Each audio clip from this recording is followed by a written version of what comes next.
নমস্কাৰ বন্ধুসকল, পোনপ্ৰথমে প্ৰণৱজী চেনেললৈ সকলোকে স্বাগতম জনাইছোঁ। আজি মই আপোনালোকৰ মাজলৈ কুকুৰে, মেকুৰীয়ে বা এন্দুৰে বা চিকাৰে কামুৰিলে কি কৰিব তাৰ বিষয়লৈ এটা ঔষধ লৈ আহিছোঁ। সেই ঔষধটো আপোনালোকে ব্যৱহাৰ কৰি ডাক্তৰ দৰৱ নোখোৱাকৈও বাচি থাকিব পাৰিব। যদি আপোনালোকে ডাক্তৰ দৰৱ খায়ো হ'লেও আপোনালোকৰ মনটো অশান্তি হৈ থাকে, কিজান আমাৰ কিবা এটা হ'ব। যি কি নহওক, যদি আপোনালোকে ডাক্তৰ দৰৱ খায়ো এইটো দৰৱ ব্যৱহাৰ কৰিব পাৰিব বা এইটো দৰৱ খায়ো ডাক্তৰ দৰৱ ব্যৱহাৰ কৰিব, তেতিয়া আপোনালোকে নিশ্চিন্ত থাকিব পাৰিব। আহকচোন আমি এতিয়া কুকুৰে বা মেকুৰীয়ে কামুৰিলে কি কৰিব তাৰ বিষয়লৈ জানি লওঁ। আমাক কুকুৰ মেকুৰীয়ে বেছিকৈ কামুৰে, কাৰণ কুকুৰ মেকুৰীৰ লগত আমি বেছিকৈ হলি গলি কৰোঁ আৰু কেতিয়াবা চিকাই বা এন্দুৰেও কামোৰা দেখা যায়। যি কি নহওক, যদি আপোনালোকক কেতিয়াবা চিকা বা এন্দুৰেও কামোৰে, তেতিয়া একেটা দৰৱে ব্যৱহাৰ কৰি আপোনালোকে সুফল পাব পাৰিব। আজি মই আপোনালোকক যিটো ঔষধৰ কথা ক'ম, সেই ঔষধটো একেবাৰে পুৰণি ঔষধ।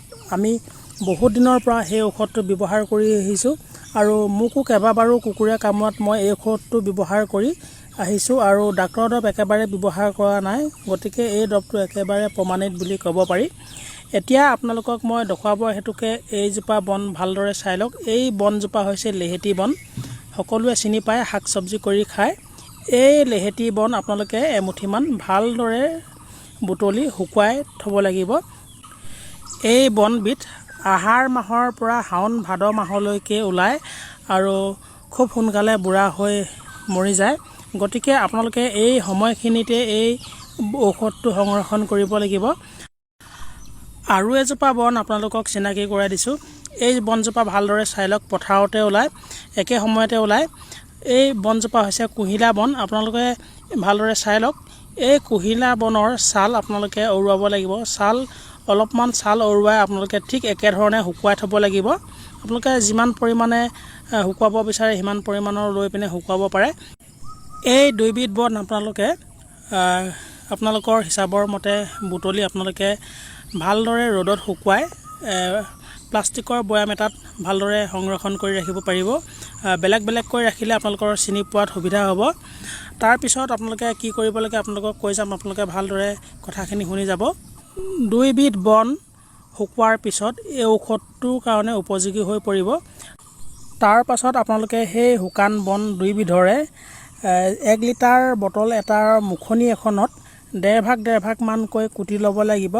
কুটি আপোনালোকে সেই দুইভাগ আপোনালোকে একেলগে মিলাই পেলাব লাগিব। মিলোৱাৰ পিছত এটা মালভোকৰ সৈতে 3 ভাগ কৰি এভাগ আপোনালোকে ৰাতিপুৱা খালী পেটত খাব লাগিব। তাৰপিছত আৰু এটা মালভোগ কলৰ সৈতে আপোনালোকে ৰাতিপুৱা খালী পেটত খাব লাগিব। তেনেকৈ আপোনালোকে সেই পিছৰটো তেনেকৈ খাব লাগিব। 3 দিন 3টা কল আৰু 3 ভাগ কৰি সেইমতে আপোনালোকে যদি খায়, তেতিয়া আপোনালোকৰ এই ৰোগটো ভাল হ'ব। এই ঔষধটো খোৱাৰ সময়ত আপোনালোকে কেতিয়াও ৰঙালাও, মাটিমাহ, তাৰপিছত বৰা চাউল, হাঁহ মাংস, বৰালি মাছ, তেনেকুৱা উৰহি এইবিলাক নাখাব। এইবিলাক খালে আপোনালোকৰ এই ঔষধটোৱে কাম নকৰিব আৰু এবছৰমানলৈকে যদি আপোনালোকে বাচি থাকিব পাৰে তেতিয়া ভাল। এই ঔষধ খালে টেঙাও নাখাব। এতিয়া মই আপোনালোকৰ মাজলৈ আৰু এটা ঔষধ আনিছোঁ। সেই ঔষধটো আপোনালোকে ব্যৱহাৰ কৰি এই ৰোগটোৰ পৰা সমাধান পাব পাৰিব। এতিয়া এই মোৰ হাতত আছে বেতগছৰ গাজ হয় আৰু এই বেতগছৰ গাজ যদি আপোনালোকে খায়, তেতিয়া আপোনালোকৰ এই ৰোগটোৰ পৰা একেবাৰে হাত সাৰি থাকিব পাৰিব। এতিয়া দেখিছে মই এই বেতডালৰ মাজৰ অংশটো উলিয়াই ল'লোঁ। এইটো কোমল অংশ হয়, তেনেকৈ ভাঙি দিলে ভাঙি যায় আৰু এনেকুৱাকৈ আপোনালোকে উলিয়াই ল'ব লাগিব। উলিয়াই আপোনালোকে ৰাতিপুৱা খালী পেটত এনেকুৱা এডাল, যিমান পৰিমাণৰ এডাল বেতৰ পৰা ওলায় সিমান পৰিমাণৰ এডাল বেতৰ কোমল অংশটো আপোনালোকে খাব লাগিব। মই এতিয়া আপোনালোকক খাই দেখুৱাইছোঁ। আমি যিডাল বেত ঔষধৰ কাৰণে ব্যৱহাৰ কৰিম, সেই বেতডাল আপোনালোকৰ কুমলীয়া হ'ব লাগিব। কুমলীয়া হ'লেহে ইয়াৰ পৰা যি মাজৰ অংশ কোমল, সেই কোমল অংশটো ওলাব। বুঢ়া হ'লে মানে খুব কমকৈ ওলায়।